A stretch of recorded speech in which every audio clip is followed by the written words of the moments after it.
Hola, ¿qué tal? Bienvenidas, bienvenides, bienvenidos al ciclo Arte, política, contracultura, el mundo hoy, organizado por el Museo Universitario del Chopo de la UNAM y el Instituto de Investigaciones Postcoloniales de Goldsmith de la Universidad de Londres.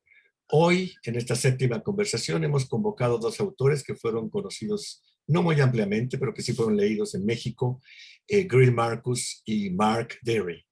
El primero autor de un libro de sugerente título, que se llamó Rastros de Carmín, una historia secreta del siglo XX, donde él pretendía establecer una probable genealogía de la disidencia del movimiento punk anglosajón, estableciendo relaciones hasta principios del siglo XX con el dadaísmo o los años 60 con el situacionismo, por un lado.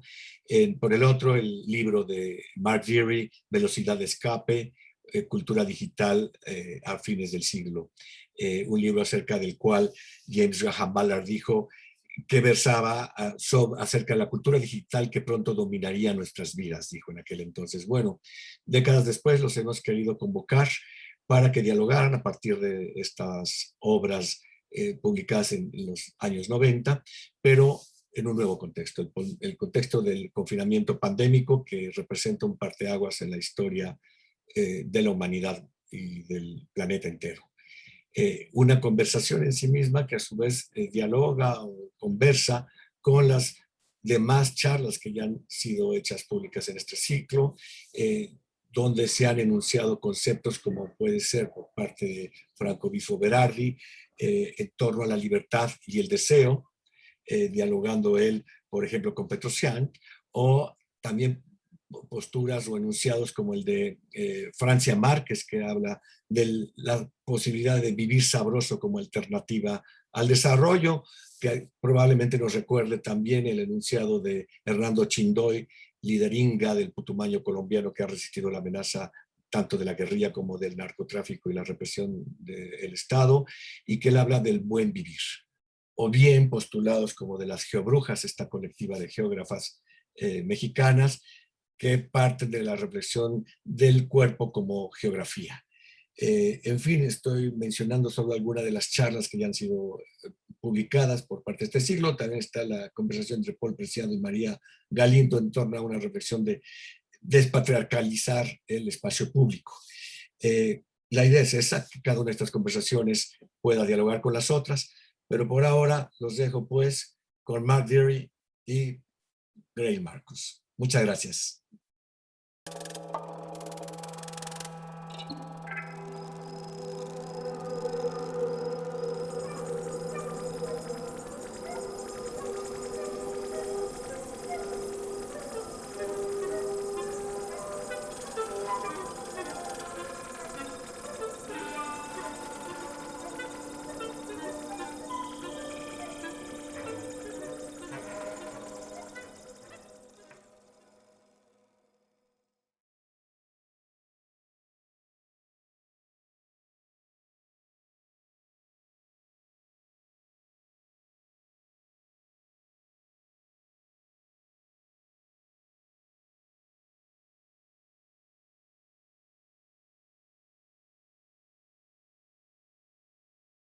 Immensely delighted to be here in the virtual sense at El Museo del Chopo in the DF and to be speaking with Greil Marcus. Greil, we've been asked to use lipstick as a springboard, and you may shrink from the subject, but I wanted to tee off with an almighty whack about Trump and allow me to front load the question a little bit, if I may. In your Marvel interview with Simon Reynolds, you talked at one point about how many of your books have been responses to American presidents, how Lipstick Traces was, in a very real sense, an attempt to flee Reagan's America, which you found so abhorrent. You were driven into the musty archives of Europe and wanted to kind of lose yourself in an archaeology of knowledge, was my way of understanding it. Dead Elvis was a kind of a coming to grips with Bill Clinton, if I remember correctly. And I wondered what your thoughts might be about the idea that Lipstick Traces excavates the secret history, the buried radical dreams of cultural insurgencies and bohemian revolutions of all sorts. And yet it seems that Trump's America and Trumpism teaches us that Bakhtin's carnivalesque is not just a copyright held by the left, and that the weaponized irony, which I find so peculiar about Trump followers, is now a kind of a right-wing correlative to the left-wing Bakhtinian notion of the world turned upside down, and a kind of a semiotic guerrilla warfare in which signs and symbols are appropriated. And so let me give you a few examples of what I mean, and then I'll pass the talking stick to you. But whether it's the sort of weaponized irony and I was only joking tactic that the right uses, whether it's Milo Yiannopoulos or the founder of the Proud Boys, Gavin McInnes. It's a tactic that on Urban Dictionary has been called Schrodinger's douchebag, wherein you say something absolutely outrageous and then you wait to see if it's taken ironically as a joke. And if so, then you claim that. And if not, you claim it was a joke. And then there's the elevation of trolling almost to national policy, whether it's Melania's I really don't care, do you jacket, H&M jacket, when she went to the immigration children detention center, Trump holding a rally on Juneteenth in Tulsa, Oklahoma, the site of the horrific 1921 massacre, Trump releasing his fraudulent 1776 report, this risibly amateurish attempt at a revisionist history, and releasing it on Martin Luther King Day, and then Trump himself as the troll in chief. So I'm wondering, in the context of Lipstick Traces, if we can see Trump and Trumpism as a kind of a far-right carnivalesque and a weaponization of irony and an appropriation of this semiotic warfare that previously had been a province of the left. Well, I understand what you're saying about irony, except I don't buy it. It's an act, it's a game, it's a joke, but everybody knows when these people say the most outrageous things they can think of to say, that they mean every word of it. They're testing boundaries, maybe, to see how much they can get away with in terms of monetizing their own brands. But that's what these people are. They're simply selling something. It was a very revealing interview with Rush Limbaugh a number of years ago, maybe 10 years ago, where he said he didn't believe any of this stuff that he was saying. He didn't care about any of the stuff that he was saying, but he knew where the money was. And so he goes for the money. I mean, he was just completely out front about this. It's one of these remarkable interviews where somebody makes a major confession and then it never resonates. It disappears and it's never brought up again. I don't understand that. I once did an interview with Francis Coppola at the time that Apocalypse Now was released, and he was in bad shape. He was just out of the hospital. His defenses were down. His speech was stumbling, and he was completely frank and honest about everything. And at one point, we were discussing the controversy over supposedly different endings of Apocalypse Now. And he said, the ending that I'm using on the movie is a lie. And I thought the ending that I wanted was the truth. Well, that struck me as a remarkable thing for a major artist to say. I'm putting out this work and it's a lie. No one ever heard it. With Trump and what you're saying about carnival, where people are free to say and do anything. That's what the carnival is, where it's where we have the Lord of Misrule, where everything is turned upside down. everybody can become somebody else. You can become your worst enemy. You can become your fondest fantasy. And you will never have to apologize the next day for anything you did. Early on, when Trump began to bestride the national stage, certain writers began to talk about him as the realization of Johnny Rotten, that someone who would stand up without shame and scream whatever came into his head, and yet in a way that was art, in a way that was shaped, a way that got inside of you that you couldn't back away from. And people are saying this is the ultimate punk. And it was only this year where Johnny Rotten himself said, I see a lot of myself in Donald Trump. That's why I'm voting for him. Ah, you know, not why I wrote that book. But you put something out in the world and it will come back and trip you up and hit you in the face. So the thing is, you need talent to do this. Trump is a very talented person in many ways. That's completely obvious. He is a great demagogue. He's a much better demagogue even than Ronald Reagan was. But underneath it all is the fact that the right-wing trolls, the right-wing ironists, the right-wing punks, whatever you want to call them, they all are speaking, they all are acting from a position of absolute privilege and protection. They never suffer any consequences. There is always an out. There is always a patron. There is always money. There is always a private island, whatever it might be. And until there are some people behind bars for significant amounts of time, then I have to think you look at all this as a charade. A lot of people buy it.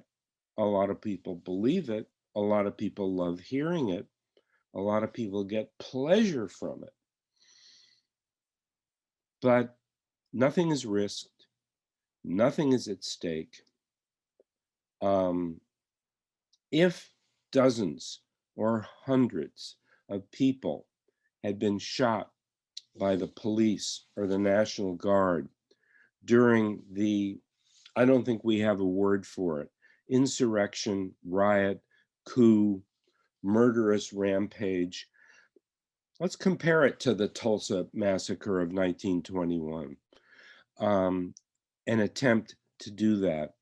If a lot of people had died rather than 2 or 3 in this atrocity, then I think there would be this pullback. There would be this, oh my God, this is real. Oh my God. So there is an assumption of no consequences. And basically that meant we're white, we're all right. That's what that was about. Well, you did see that reaction on a number of occasions from thunderstruck, Proud Boys or far right anti-government militia members or QAnon loons who were stupefied, who were gape-mouthed that after all of their fulsome backing the blue and supporting the police, they were thunderstruck to find themselves on the ugly end of nightstick justice. The laws of white privilege physics seem to have been momentarily suspended, and everything that was nailed down is coming loose. And you could really see the absolute bewilderment on their faces. Well, one of the things that Lipstick Traces is about is historical memory and how memories are buried, how stories are lost, and only traces of them remain until those traces are excavated, discovered by other people, and put into use again. I always think of Machiavelli, who, when he would sit in his study and read the ancients, read Aristotle, read Plato, he would dress in, as he put it, the raiments of my ancestors. He would dress as he imagined the Romans dressed, in order to commune with them.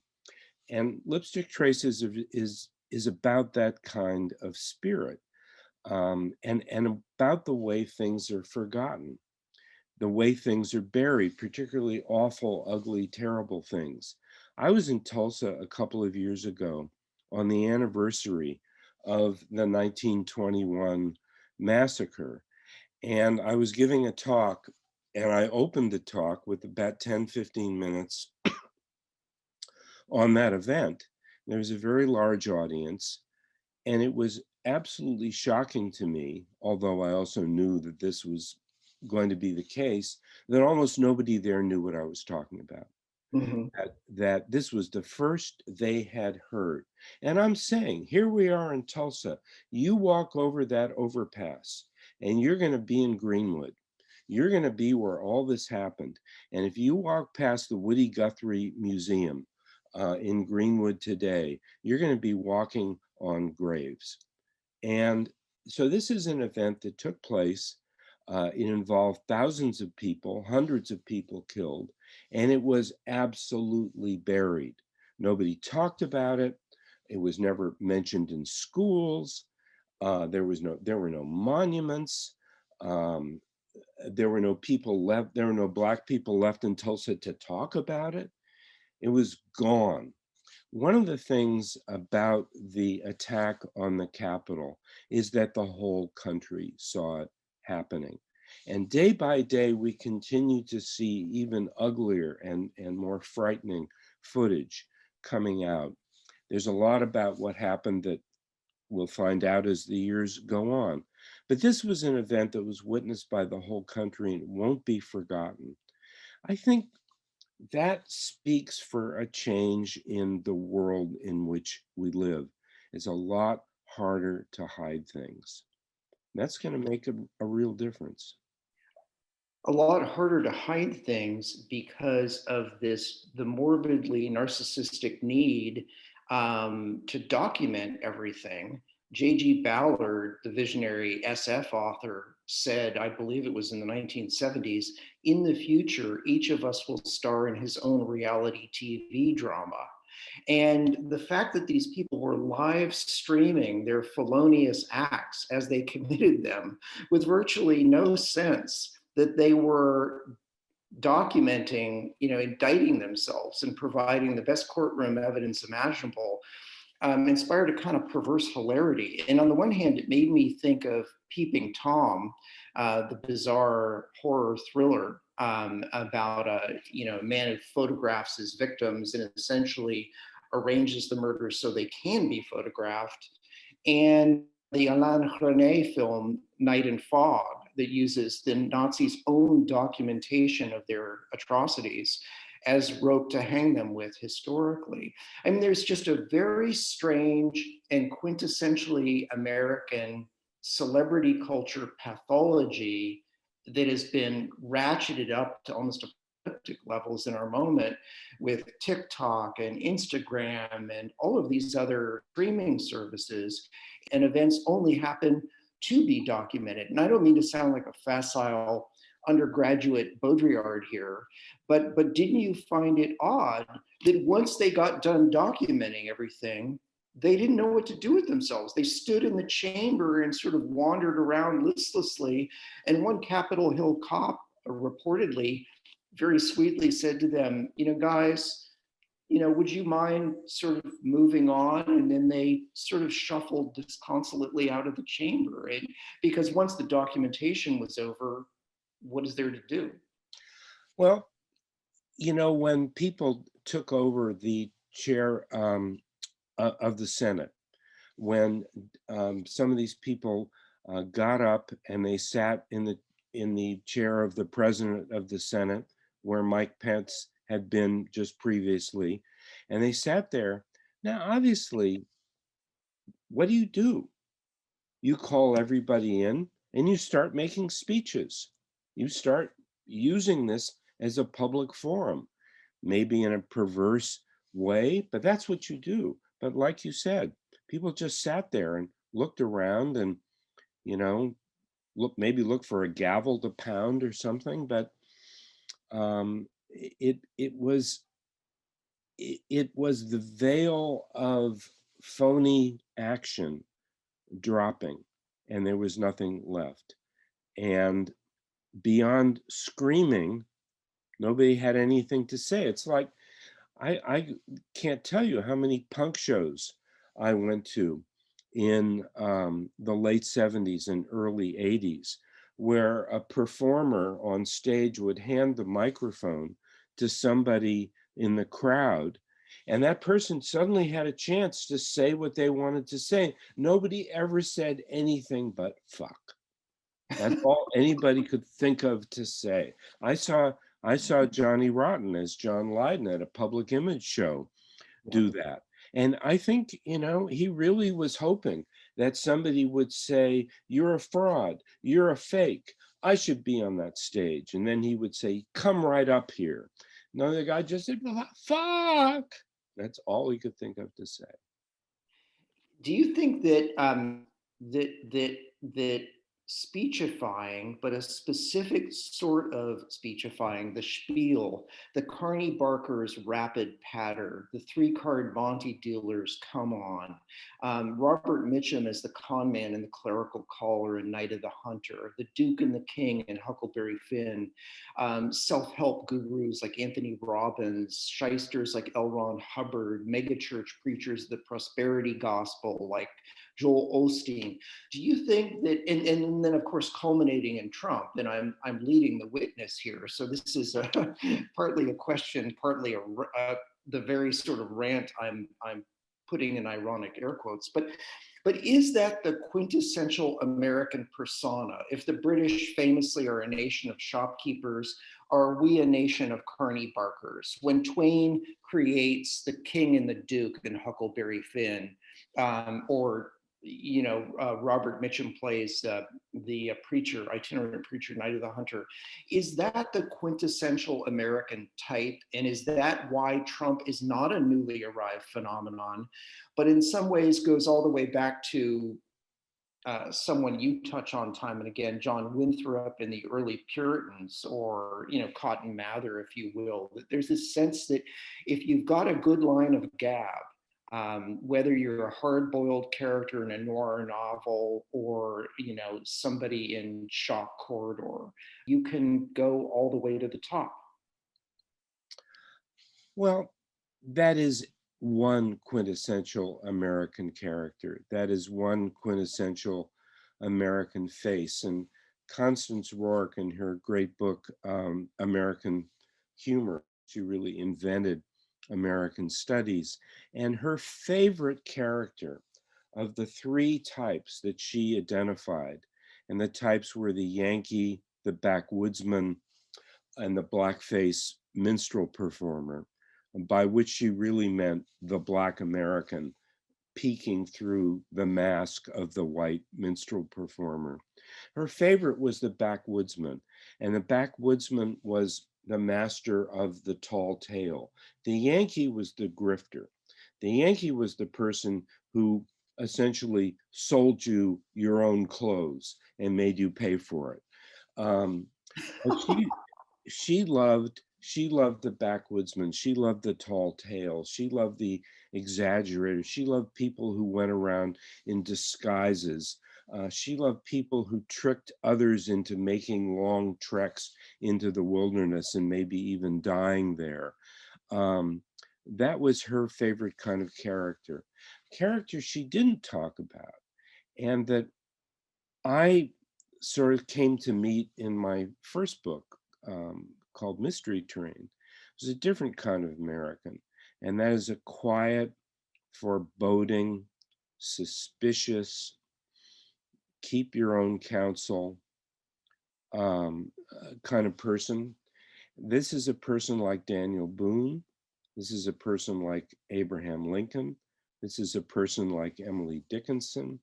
These are people who do not seek fame, who do not seek the light, who become legends and do their deepest work in a way to bury themselves from their legend. Obviously, Abraham Lincoln, he's president of the United States, people know who he is.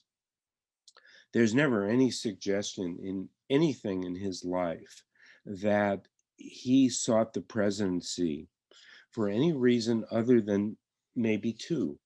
One was to save the country, and one was to fulfill the destiny that he felt inside of himself.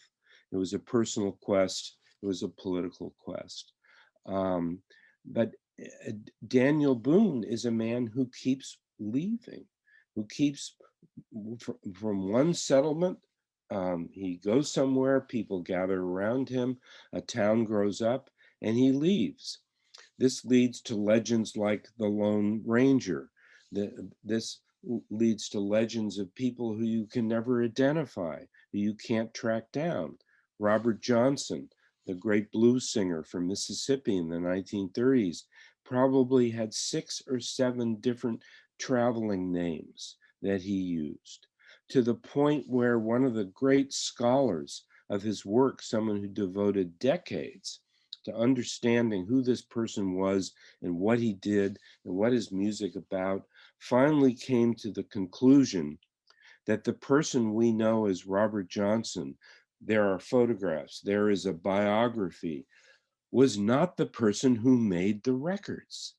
The person who made the records was somebody else, maybe with the same name. And here we go into a labyrinth that we can never get out of.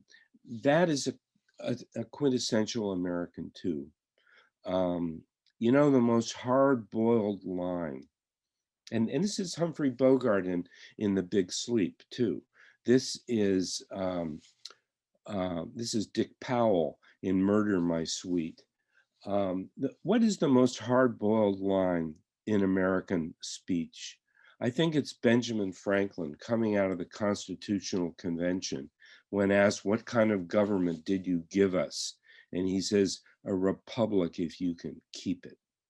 Just imagine Humphrey Bogart saying that, if you can keep it.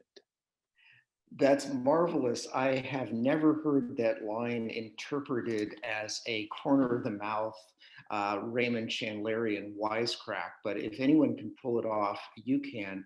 I like your holy trinity of the 3 great American types. I remain convinced, though, that the fast talk, the preeminent type, and speaking of hard-boiled, you make me think of Sidney Greenstreet's great line in The Maltese Falcon to Humphrey Bogart in the character of Sam Spade, are you a closed-mouthed man? To which Sam Spade replies, in effect, no. And Greenstreet says, good, I don't trust a closed-mouthed man. And so the con man, punning on the notion of constitution, I mean, in one of our constitution, in one of your interviews, you talk about how the con is right there in the Constitution, that there is a bait and switch, a kind of a thimble riggers or peanut in the shell game right at the heart of American democracy, in the sense that it dangles this notion that we are utopia's natural home, and yet at the same time, we are potentially a shining city on a hill. And yet in the very Constitution, there's the 3/5 clause, there's the fact that white male landowners are the only ones who are able to vote and are considered true citizens. So you've spoken in your interviews before about how to be American is to be defined by the cartography of myth, that we are an invented country. We are, in a very real sense, a science fiction, dreamed into being, conjured out of nowhere, written novelistically, a kind of a magical, realist act of wish fulfillment fantasy. And yet the worm is in the very beginning, this bait and switch. And it's, I suppose what I'm trying to do here is build my case for the idea that the con man's pattern is the sort of keystone of the American psyche. That and the Gothic which I see in Nathaniel Hawthorne quintessentially in My Kinsman Major Molyneux and young Goodman Brown. That everything is always, as Melville would say, a pasteboard mask, and when you punch through it, as David Lynch does, and when his camera takes us down into the grass at the beginning of Blue Velvet, that there's always an abyss of depravity there, just as young Goodman Brown discovers when he finds the dearest old biddies and the most devout, sanctimonious Puritans in town dancing naked around Baphomet, the goat of Mendes in the middle of the forest. So I have a hard time shaking free of the Gothic myth and that as the great explanatory narrative of American psyche. Do you feel prey to that, or are you less binary? Well, I'm not binary at all. I mean, I think the rhythm of American history, the rhythm of the American imagination that courses through art and politics both, is that of the ideal and its betrayal. And that is the crux of our greatest stories. That is the crux of our greatest lives. And it's also the crux of the lowest and the humblest life. I mean, this is something that all Americans inherit, that life can be perfect and I am not, that everything should be right and I am wrong. Each American acts out, lives out the national story in his or her life, in his or her imagination. And so we start with the Declaration of Independence, and then we put the nuts and bolts together, and we find out that all men actually doesn't mean, and this is in a time when men meant women, something that continued all through the 1960s. That nomenclature really only began to disappear in the 1970s. If you look at the Port Huron statement that Tom Hayden wrote, it's filled with as men, we men, all men. There's never a mention of a woman or another gender in that document. It is the sense of anything is possible.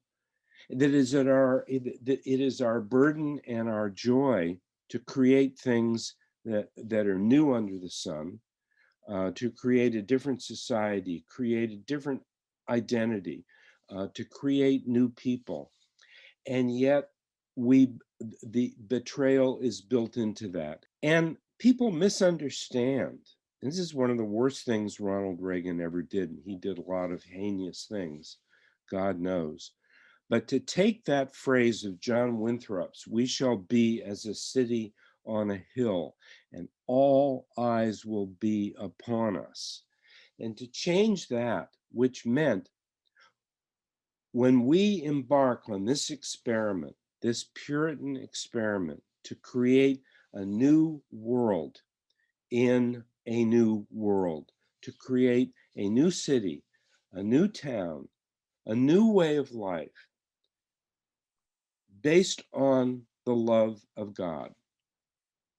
When we do this, the whole world will be watching us and waiting for us to fail, waiting for us to fall into conflict, into dispute, into devil worship, as in young Goodman Brown. The whole world will be watching to see how we fall. We will be as a city on a hill, meaning we can't hide. That's what that meant. It didn't mean the shining business is something Ronald Reagan added. No, the city, John Winthrop's city on a hill is under a cloud. There's no shining at all. So that's the rhythm of American life. Richard Hofstadter, in the American political tradition, the finest essay in that very fine book is on Abraham And he traces with great realism who Lincoln was, what he did, what he didn't do. One of the great sections in that chapter says, let us look at what Lincoln's America leaves out. And he goes on to essentially talk about economics, talk about class, talk about industrialism. But at the end, he says, what Lincoln was really about was saving the ideal of the last best hope on earth, the government of the people, for the people, by the people, shall not perish from the earth. That was what Lincoln lived his life for. And when he died, he had sent hundreds and hundreds of thousands of people to their deaths. And there was, you know, there were deaths, there was death everywhere. There was this famous letter to the mother who had lost 4 sons, all 4 of her sons in the Union Army. And Hofstadter ends his chapter by saying, Lincoln was able to see the promised land, but in the end, there were only ashes in his mouth. And what a powerful thing to say. That our great heroes are defined by their failures, by their sense of failure. And failure is a betrayal. Look, the only good thing I sometimes think that I ever wrote was a sentence about Robert Johnson and The Great Gatsby. In America, failure is never simple. It is always a kind of betrayal of a mass of shadowy, shared hopes.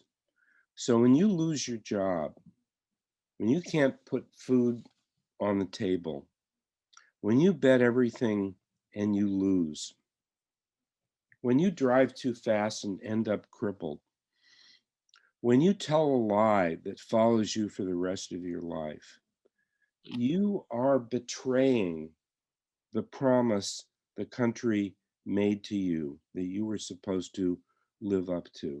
So in that sense, the fast talker, the grifter, the con man, this is a great American type. This is one of our great heroes.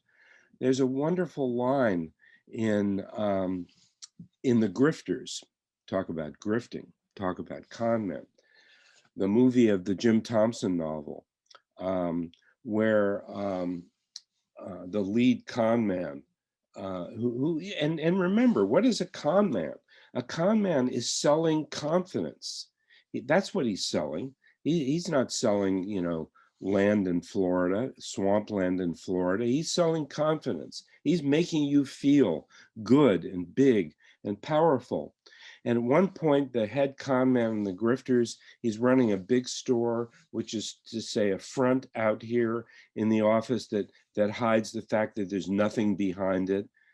He says, laws will be broken. And everybody cheers. What a great idea. We're going to go out and break some laws. And whoever finds the best law to break, you get the biggest bonus.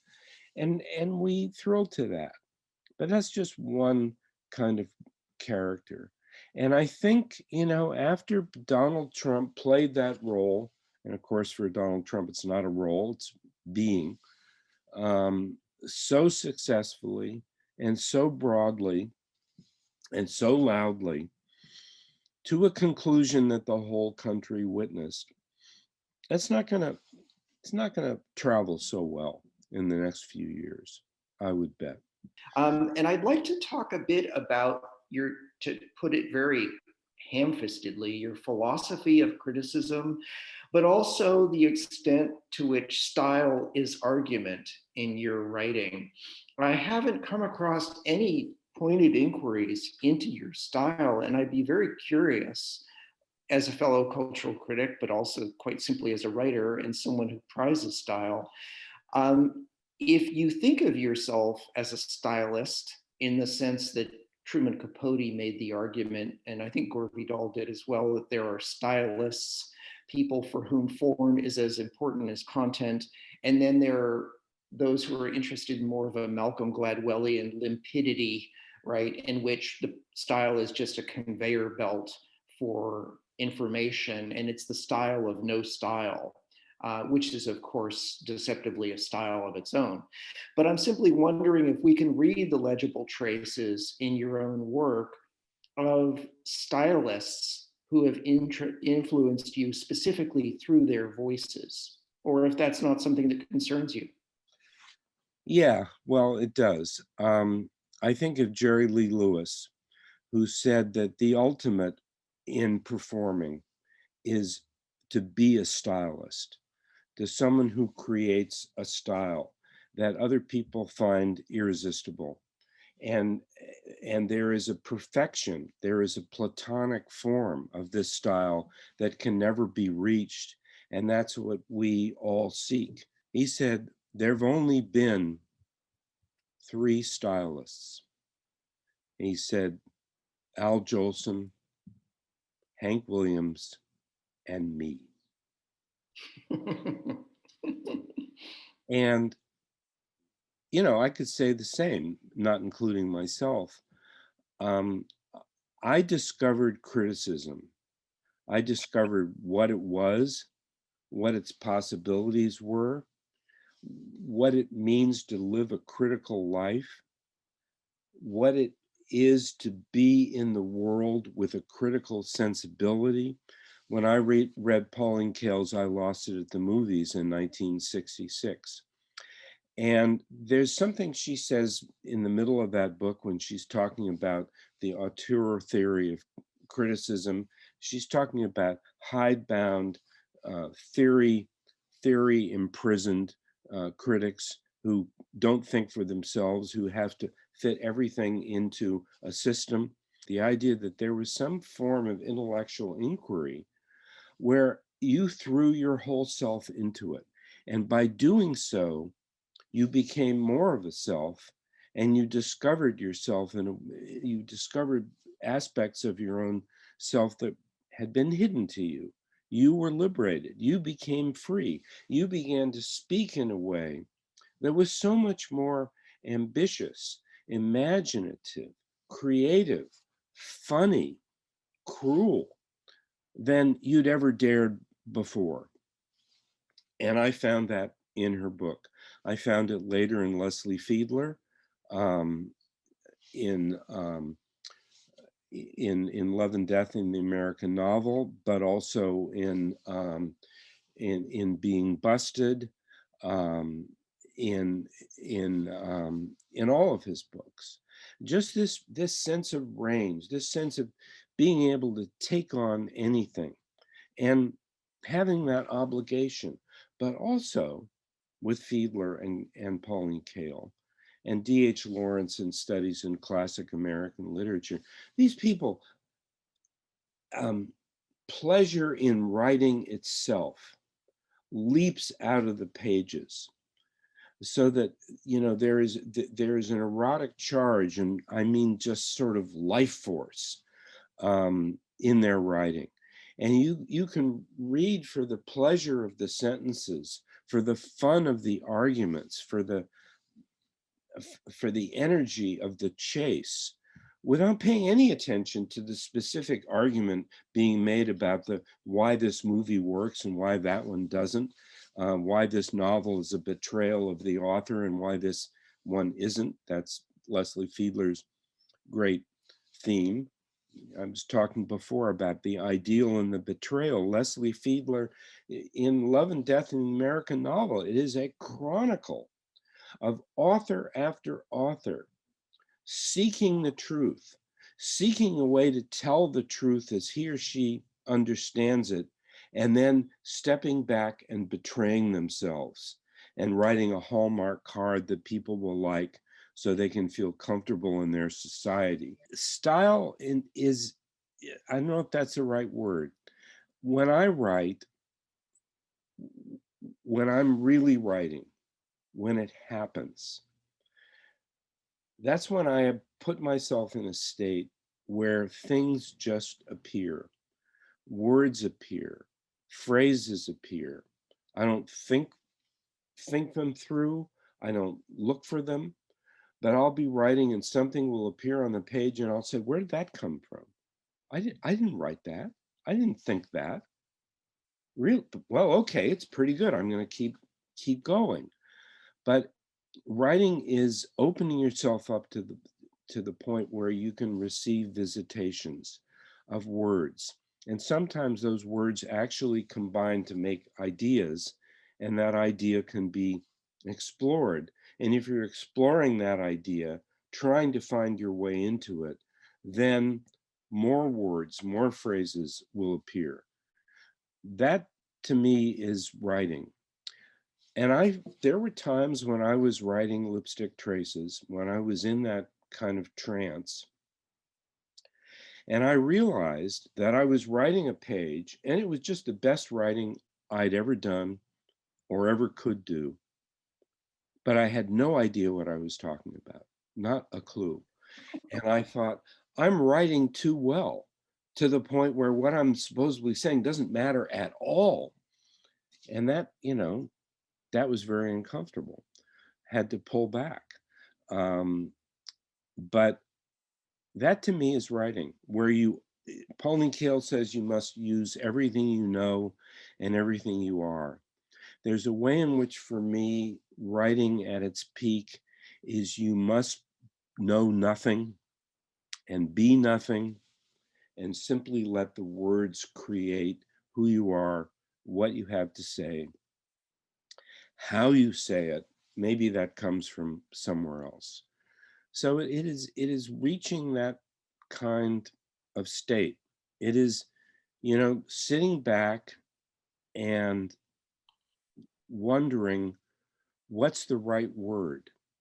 And if you start looking in a thesaurus for the right word, you're never going to find it. Have you had that experience? Opening up a thesaurus, it's just the word I have in my head is just not quite what I mean. So I'll go to the thesaurus and I'll find 400 examples of the kind of word I mean, and none of them will be it. So you realize you don't know what you mean, you go off in another direction. My thesaurus is to wait.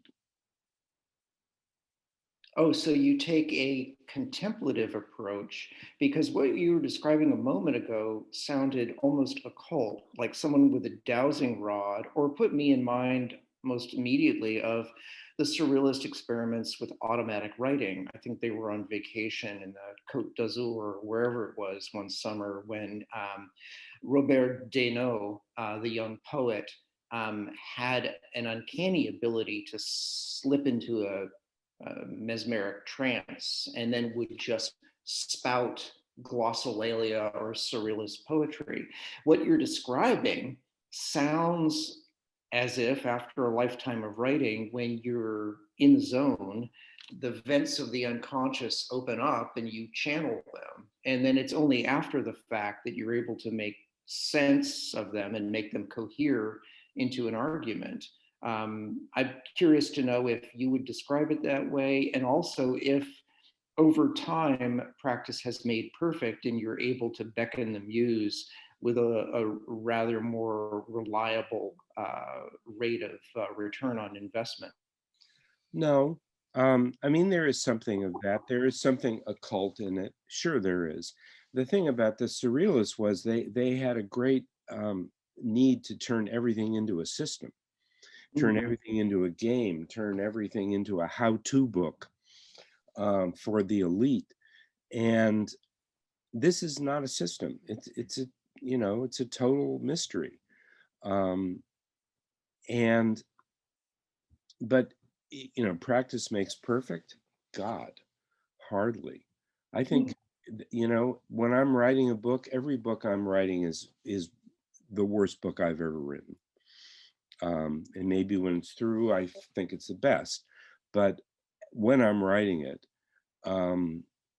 it's it's junk, it's garbage. Can I fool people again? Maybe I can.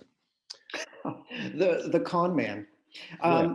Do you feel that, once upon a time, I'm I'm flying by the seat of my pants here, so don't pin me down to once upon a time was, but let's say the 18th century, or perhaps the early 19th, Matthew Arnold, if you will.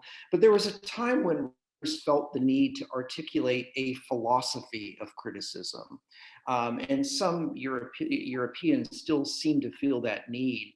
I don't feel as if I've stumbled on any American critic, whether the public intellectuals of the 60s or more recently, who writes a mini manifesto, who articulates a philosophy of criticism. Now, I may betray my unfamiliarity with every nook and cranny canon. Perhaps you've done so. But if you have not, do you feel that you are somehow deficit for not having done so? Or do you feel that you intuitively know what your philosophy is and you follow your dowsing rod wherever it twitches? Yeah, well, that's pretty much it. I don't have, I mean, to write a manifesto, to promulgate a philosophy of criticism it's one of two things. It's saying everybody should be like me, which is obnoxious and stupid and pointless. Or it's saying everybody should write something I want to read, which is just as bad. There is only one philosophy of criticism. The purpose of criticism is to lead people to find their own voice. That's my philosophy of criticism. I have never written anything in the hopes that somebody would agree with me, that I could convince them I was right, that I knew something they didn't. It is simply to say, and that's what Pauline Kael did for me. She helped me find my own voice. That, to me, that's the gift of criticism. That's the purpose of criticism. It is to suggest to people that living a critical life, that living with a critical sensibility will make your life richer and more surprising and maybe more disappointing. It may be more painful, maybe harder, but it will make it more. So sure, I have a philosophy of criticism that, as the Situationist said, as Guy Debord wrote, in the Situationist International, our purpose is not to lead people to the right conclusion. It is to lead people to draw their own conclusions. And if criticism sparks other people to say, well, now I understand why I hated that. I understand why that movie made me feel insulted and used. And I want to fight back against that. And how can I do that? Well, I could stand up in the middle of the audience in a theater and start screaming, as I once saw somebody do, one of the great critical events of my life. It was right after graduation in high school. I was a junior. Everybody went out to one of the big, huge movie theaters in Menlo Park, California, where I grew up. And everybody, all the seniors had graduated. A lot of people were drunk. Everybody was screaming. Everyone was having a great time. And the movie was called Pirates of Blood River. It was set in South America, and everybody gets eaten by piranha. And in the middle of the movie, right in the middle, when, and the movie was awful. It was just terrible. Somehow the noise had gone away, and this guy stands up in the middle of the audience, and he turns his back to the screen, and he says, "I nominate this movie shit fuck of the year 1962. And I just thought, oh God, to be able to write like that, to be able to speak like that. And I couldn't at that point. I guess I needed a different kind of push. But to me, that's criticism. That's living a critical life. To stand up and say the emperor has no clothes, That's criticism. That model of criticism makes me think of Theseus holding the Gorgon's head up and turning everyone to stone, lopping Medusa's head off, which I always have read as the cherished dream of every critic, that if you shout the truth from the mountaintops, the whole world will freeze in its tracks and every knee will bend, every tongue confess, that the truth is the truth.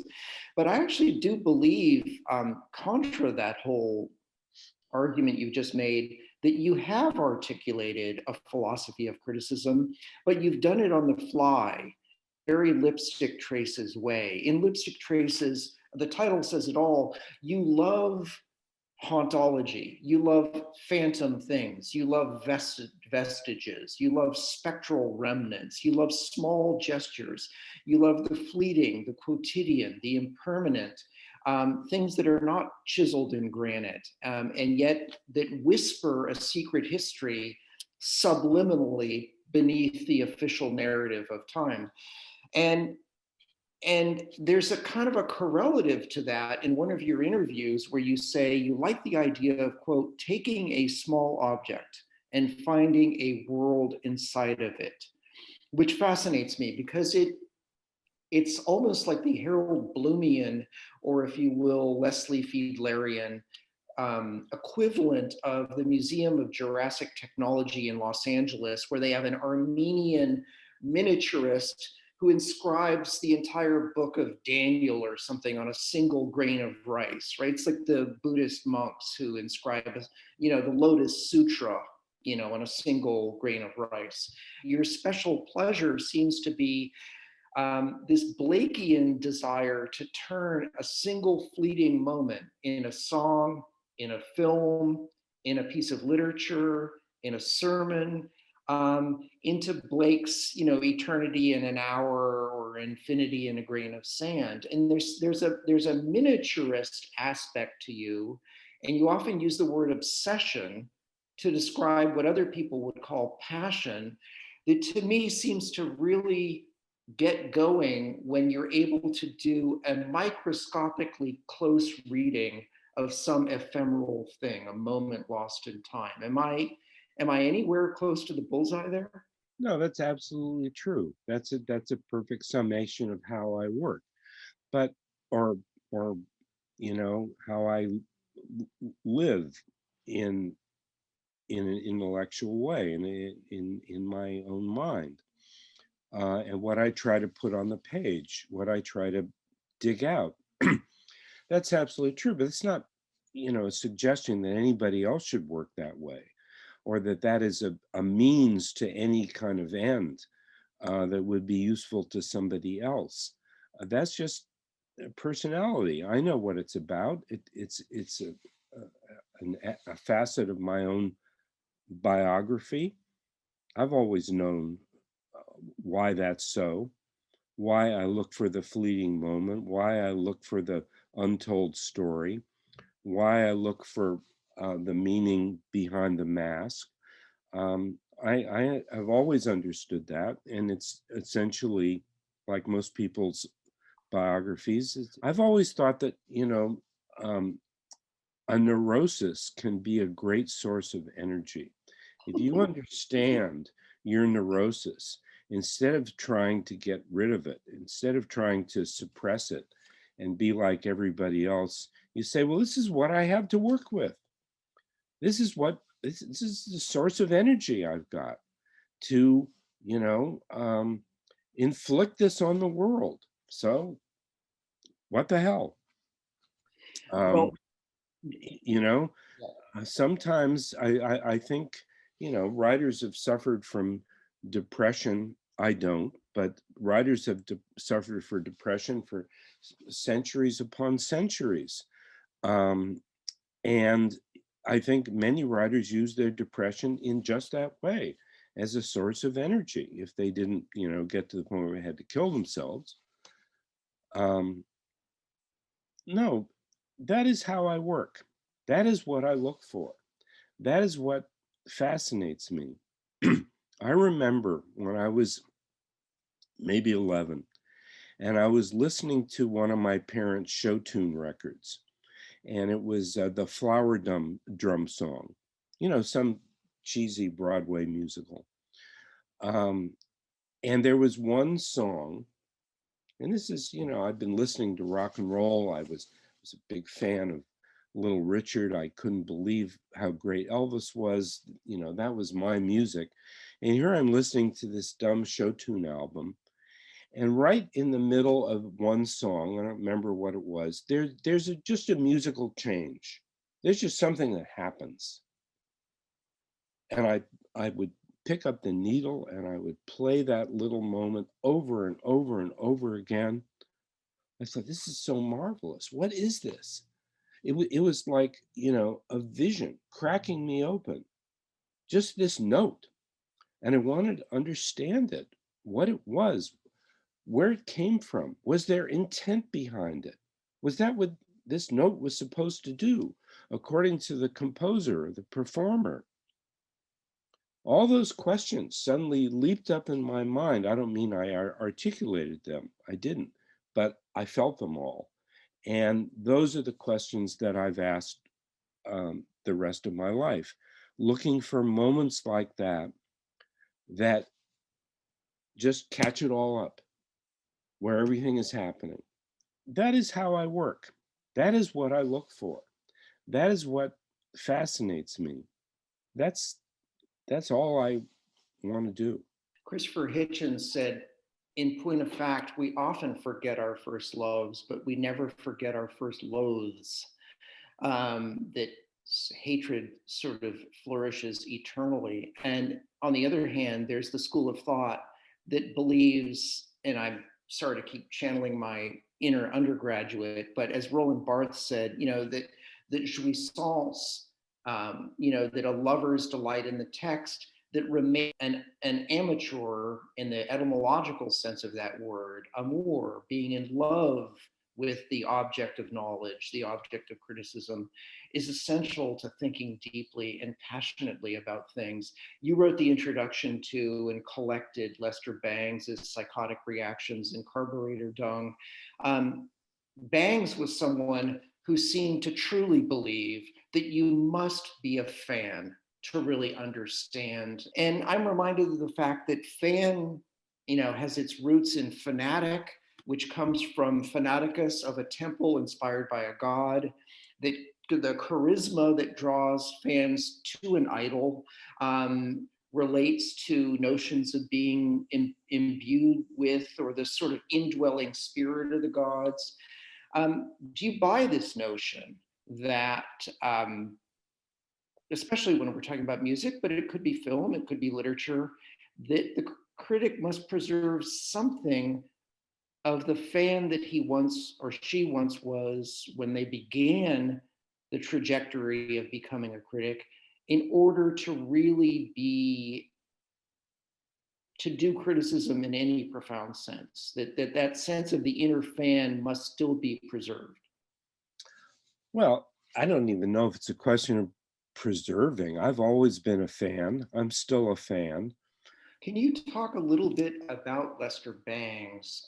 Because one thing that occurred to me when I first read Psychotic Reactions, and which I've returned to again and again over the years, is that Bangs seems to be part of a certain 60s sensibility, to my mind, also typified by Ellen Willis and Robert Christgau, who I believe is a fellow traveler and running dog of yours. But they seem to have this issue, the 60s issue, with notions of authenticity as against artifice. So Willis detests, she cordially loathes David Bowie when he performs in Radio City Music Hall in 1972 in his first American tour.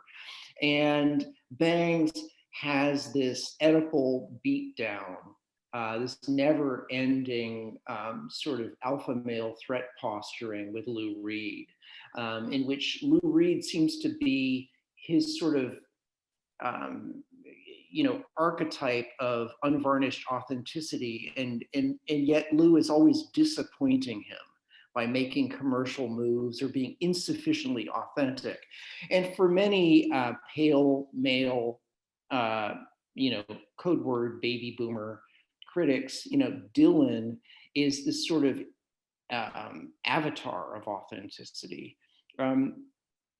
Do you agree with that reading of Bangs, or am I giving him short shrift? And in other words, in terms of the 60s insistence that one be authentic through and through, and that self-conscious artifice marks you as a poseur. Well, I guess it's not an issue that I find all that compelling or all that interesting. When I think of Lester, I think of someone who just loved to write, and who never knew where he was going to end up when he started. And some of his greatest writing was stuff that he could never get published because it was such a labyrinth, and he loved to get lost. So I think of Lester. Lester was a friend. Lester was a colleague. Lester was a hero. Lester was an example. When I was writing Mystery Train, my first book, which was kind of an ordeal to write, mainly because I just did nothing else for 2 years and turned myself into a kind of self-loathing hermit while I was doing it. But when my writing would get clotted and clogged and it just became sludge, I would sit down and I'd read something by Lester, and it would be like, your sinuses clearing. It would be like walking out and having the sun hit you in the face. And I'd say, oh, okay, I can do this now. I can just breathe again. Lester would have, his writing had that kind of energy, that honesty. Maybe Lester was afraid that he was inauthentic, that he had made himself up. And maybe he focused on that for that reason. But the fact is, Lester was a writer. And by that, I mean someone who couldn't not write. He had to write. So to end Greil where we began, I'd like to ask a question that is on the minds of many of the people I spoke with in anticipation of speaking with you. I couldn't resist doing the thing we do on anti-social media these days, which is crowdsource every question. We're incapable of thinking for ourselves. Everything must be focus grouped. So I said, I'm speaking with Greil Marcus, what should I ask him? And the overwhelming consensus was, ask him what the contemporary correlative to the Situationists is, to the great insurgency that you delve so deeply into in Lipstick Traces. Gun to head, who fulfills that role in our historical moment?